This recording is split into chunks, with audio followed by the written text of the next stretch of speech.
Why do I have to be the caregiver? I never want to take care of my husband toileting.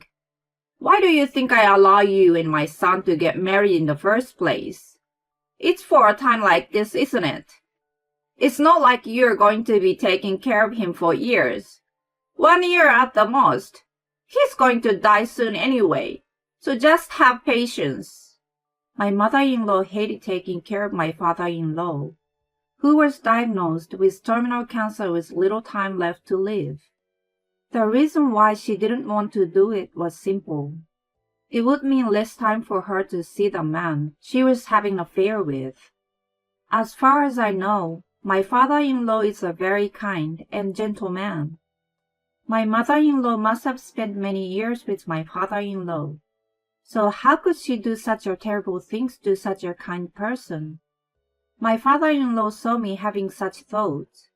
One day, as I was taking care of him, he said to me with a smile, "Don't worry. I will take her to hell with me." A few days later, my mother-in-law really had to go through hell. I'm an office worker and a housewife, just an ordinary person. My husband and I have been married for about 5 years. And although we are not blessed with children, we still have a good relationship. We live happily and our married life is smooth sailing for the most part. Almost. There is one person who is putting a damper on our happy life. It's my mother-in-law. She will soon be in her 50s. I don't know what kind of magic she is using, but she looks like she is in her late 30s. Perhaps she has been pampered because of her appearance, but she has a worse personality.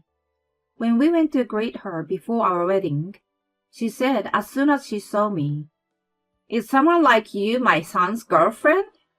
She was so rude to me. Afterward, when we talked with my parents-in-law in the living room, my mother-in-law listened to my story about my past and denied everything about my life, saying that I had a boring life and that I was shabby. Indeed, I'm not particularly beautiful.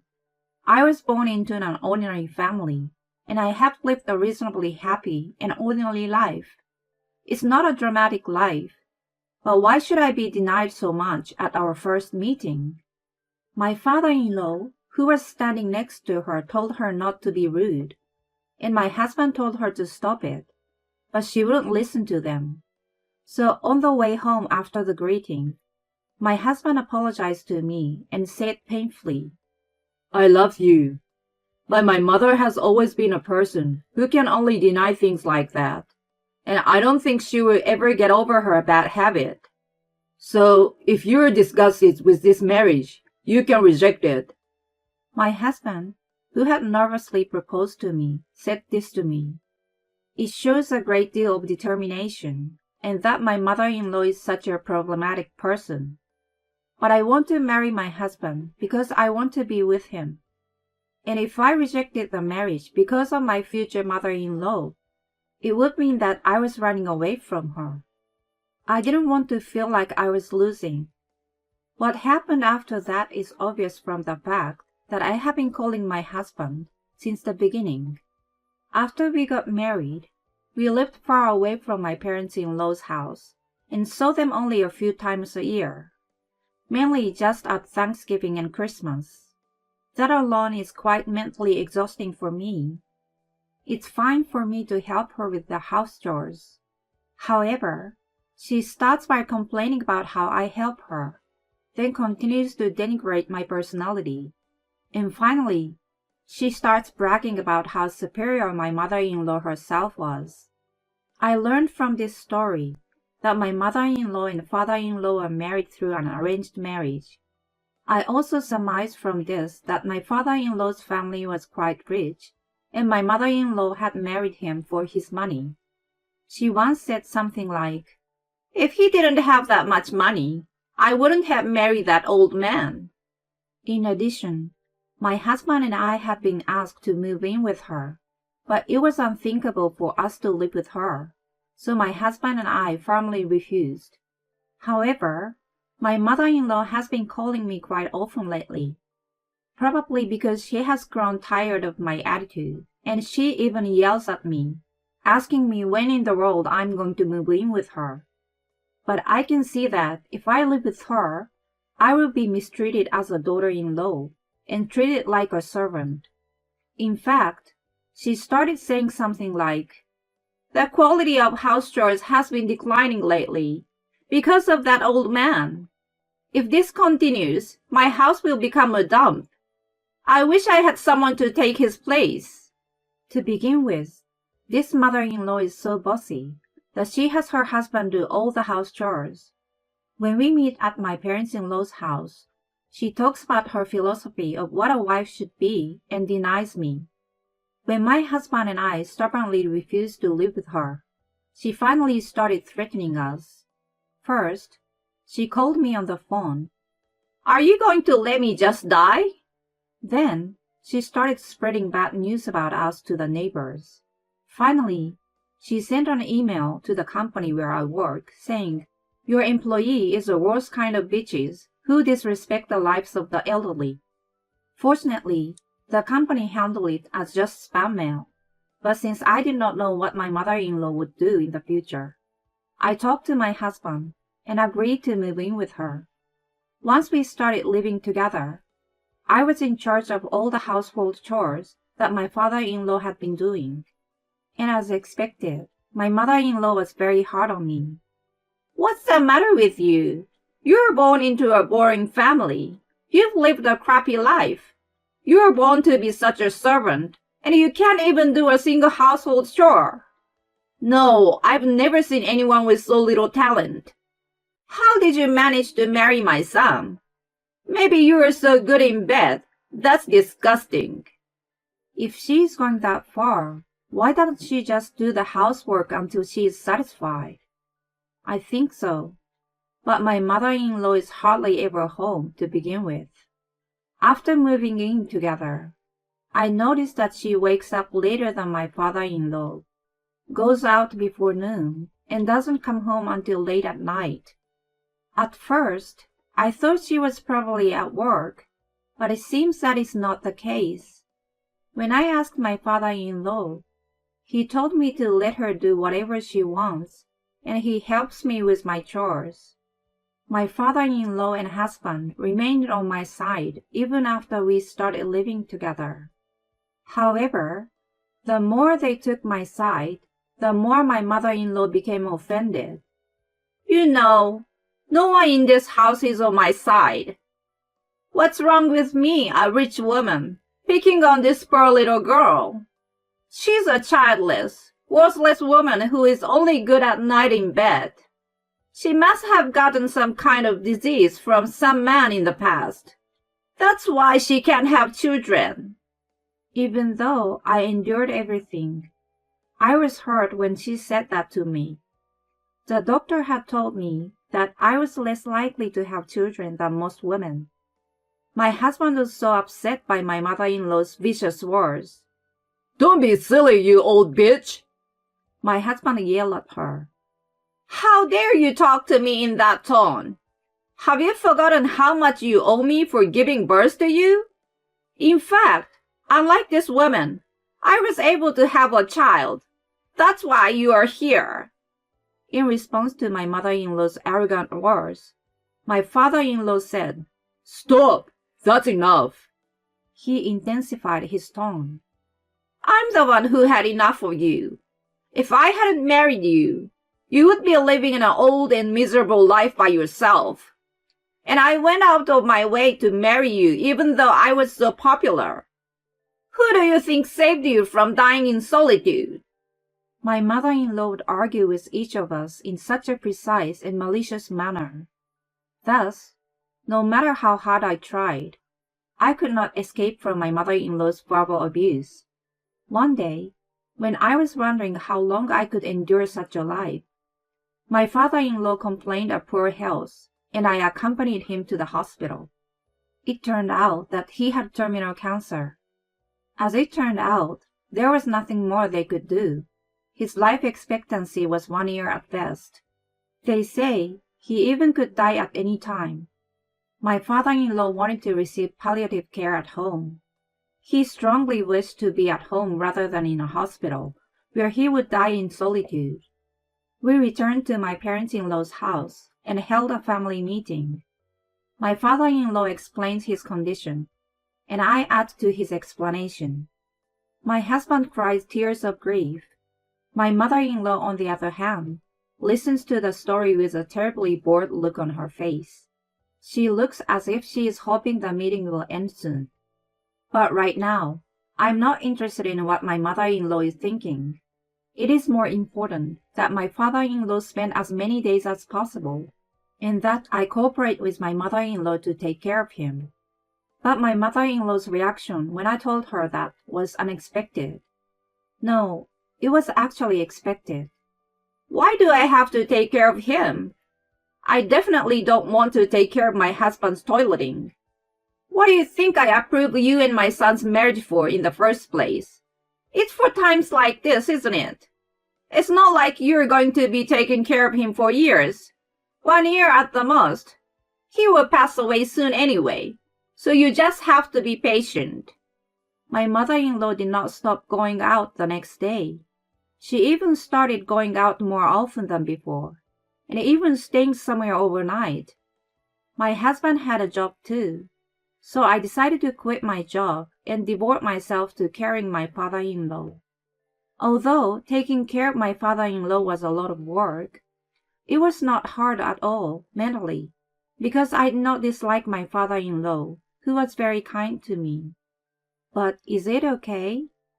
I don't know how true it is that my mother-in-law married my father-in-law for his money, but they have spent all this time together. The time he has left is short. Wouldn't she at least try to spend some time with him then?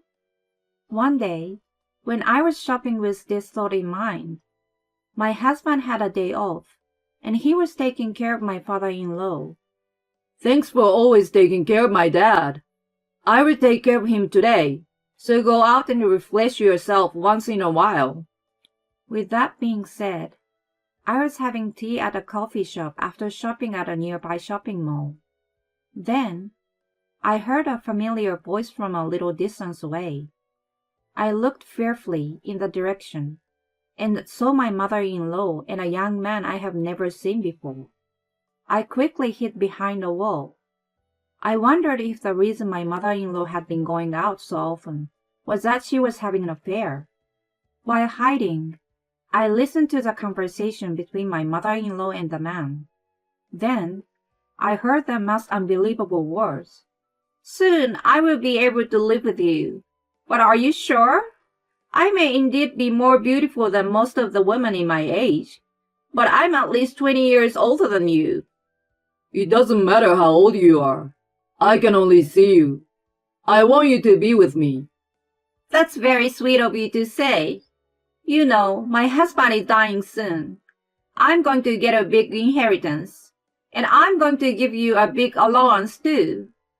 It was such a disgusting conversation.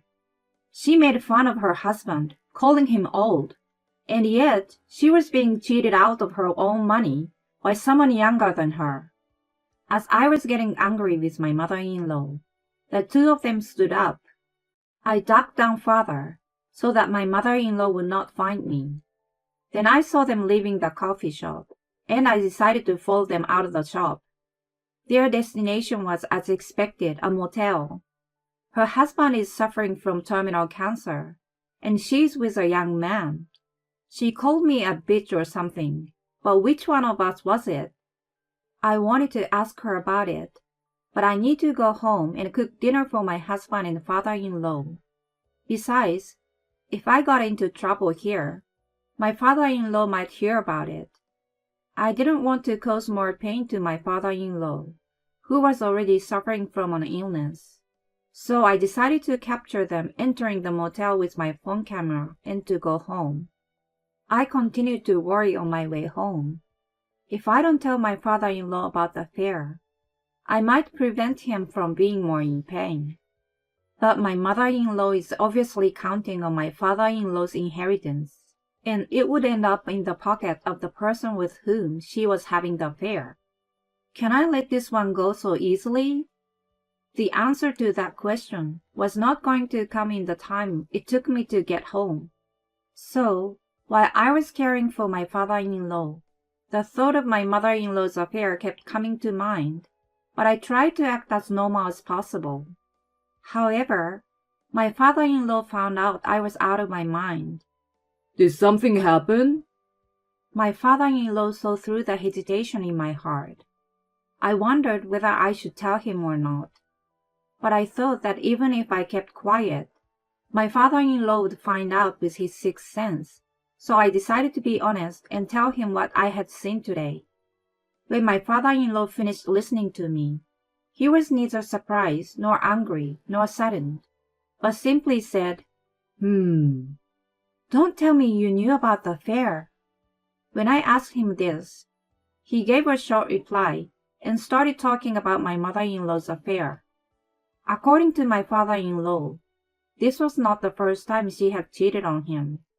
She had been having relationships with various men and breaking up with them repeatedly for more than 10 years. The reason why my father-in-law knew about it is that he had actually witnessed it and had even investigated it using a professional investigator.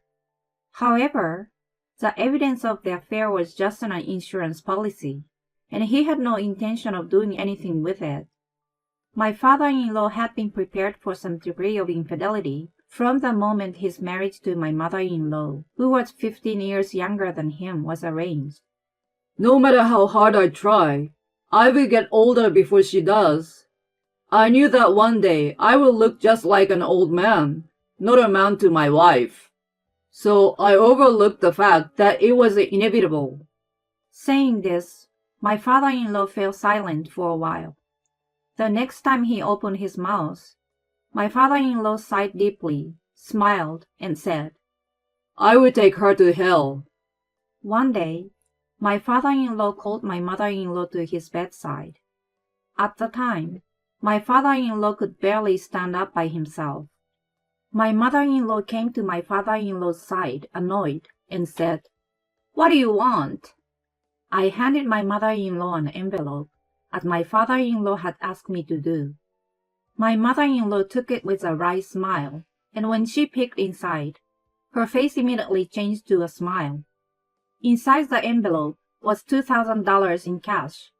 I have always been indebted to you. You always take care of me. As a small token of my appreciation, I will book you a room at the luxury hotel that took care of me when I was working. I can't go with you anymore, but you can use the money to spend 3 days and 2 nights with a friend or someone. My mother-in-law's face lit up. Yes, I was a good wife, wasn't I? You are so thoughtful, aren't you? Okay, I will call my friend and go visit there right away. A few days later, my mother-in-law, not caring about my father-in-law, went to that hotel. With a cheating boyfriend, of course.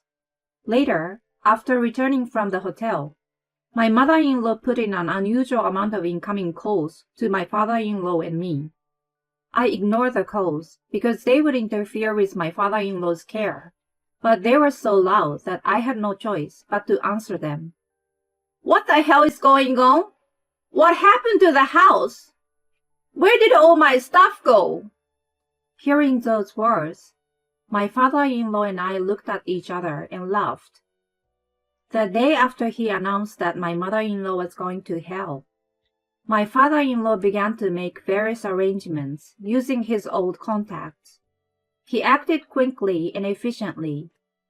It must be true that he used to be a shrewd president.